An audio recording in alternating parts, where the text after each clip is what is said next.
had to say Gargoyle King all the way through these first 8 episodes. Do you know what that's like? Gargoyle King. Gargoyle King. Gargoyle King. Gargoyle King. It's my mouth doesn't work that way. No, mine does neither, clearly.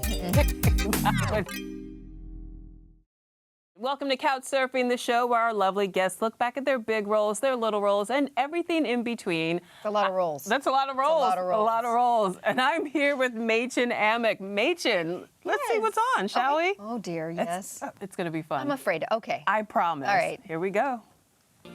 Well, seeing your beauty now, I feel as though my stomach is filled with a team of bumblebees. That's a baby Mädchen. Baby Mädchen. Baby Mädchen. I got Twin Peaks when I was 17. Whoa. So I was 18, about 18 there. I talked like this.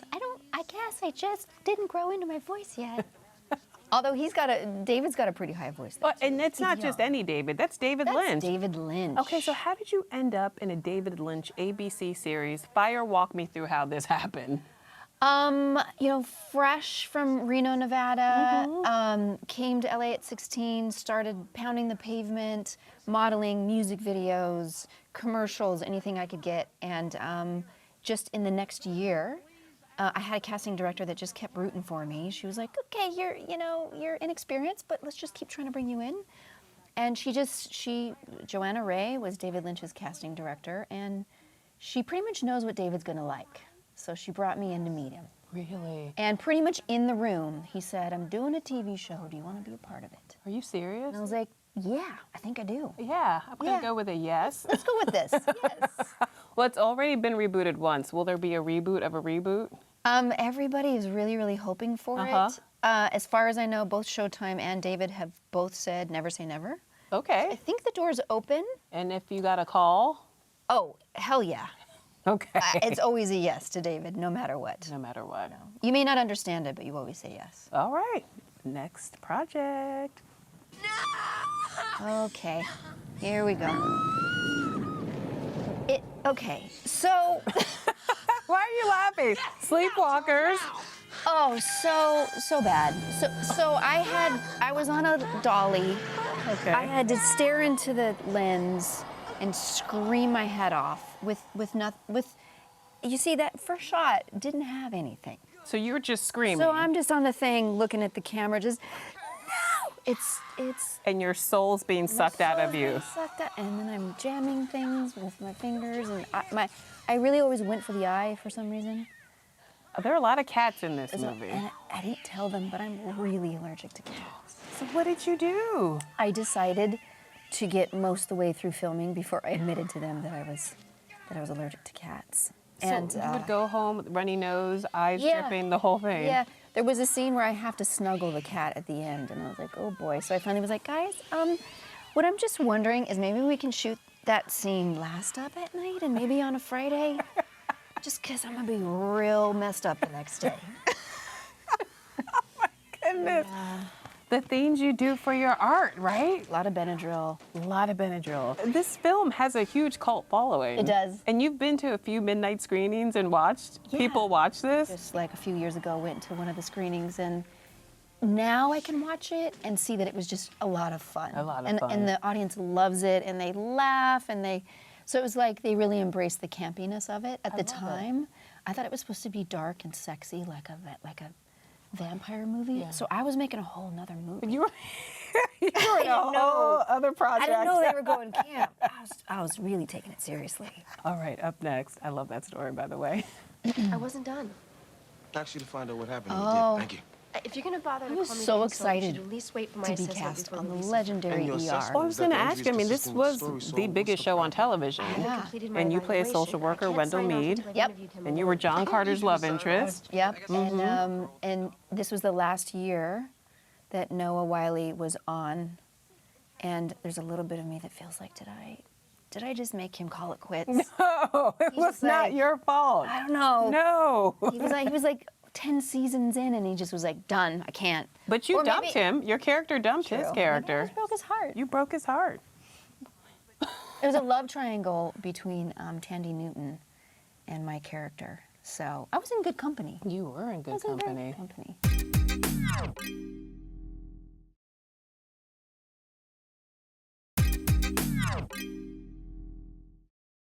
Welcome back to Couch Surfing. I'm still here with Mädchen Amick. Mädchen, Go anywhere. you ain't going anywhere. That's right. Shall we continue?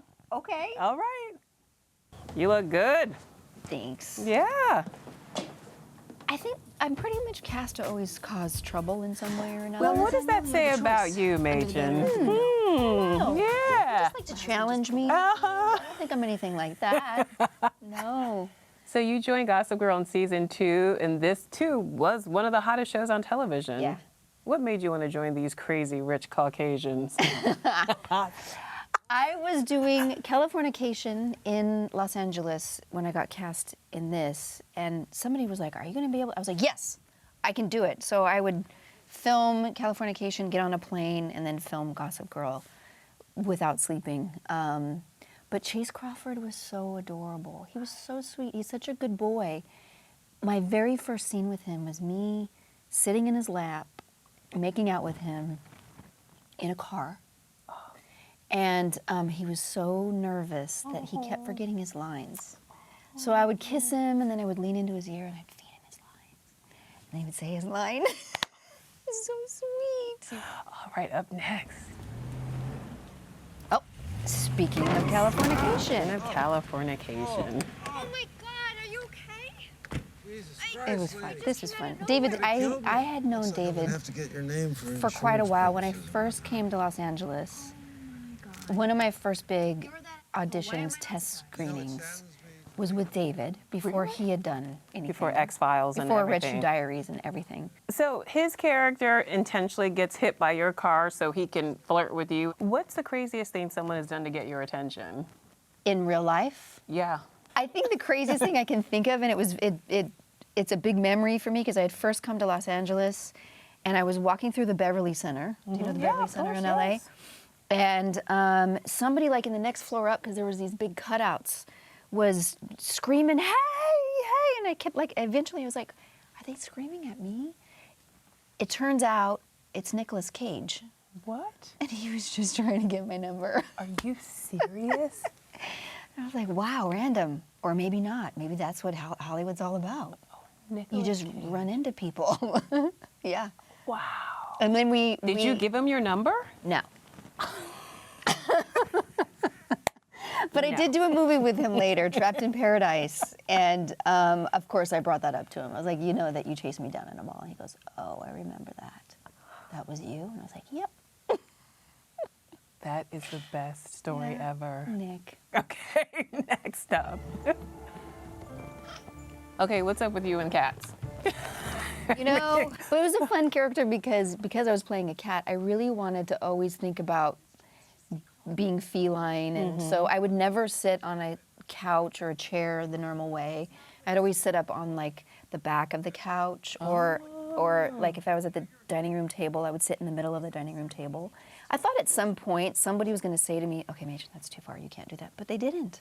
They just embraced it all the time. The show ended up being canceled, but fans really fought for it. Is there? I mean, We they only had 2 loved it. seasons. I They know loved they it. loved it. Is there any chance that it could be resurrected? And we all are dying to bring it back somehow. Even if it's just like a movie of the week to have some closure and give Yes. it back to the fans kind of thing. I think that would be awesome. So our idea is maybe we'll produce it, maybe we'll have fans write in and be engaged and tell us what they want to see, and they did that with Veronica Mars, so it Yeah. could happen. Yeah, so Okay, let's see. perfect. We're gonna work on that. All right, up next. You've been filling. Now, you've said that Alice is one of your favorite characters to play. What is it about Alice that you love? She's a bit uptight. Great. The way that she like takes these sharp turns is always very challenging for me as an actor, so it's fun to play her. And it's also nice to be a part of a huge hit like this, right? Yeah, for sure. Yeah. When you've been in the business 31 years, they don't come around very often. But when So they come around, you appreciate them, you're grateful for them, and you do your work. That's what you gotta do. You know, in the promo for this new season, there's a shot of you and FP in the bed together, and that had a lot of fans losing their minds. Minds. What more can you tell us, please? Spill the beans. Yeah, well, we finally Spoilers. have a phallus moment, and there may be a few more moments on their way. Yeah, we got to see both FP and Alice's serpent tattoos. The fans were all trying to figure out where they were on Alice Cooper. And I was like, well, clearly it's somewhere you haven't seen.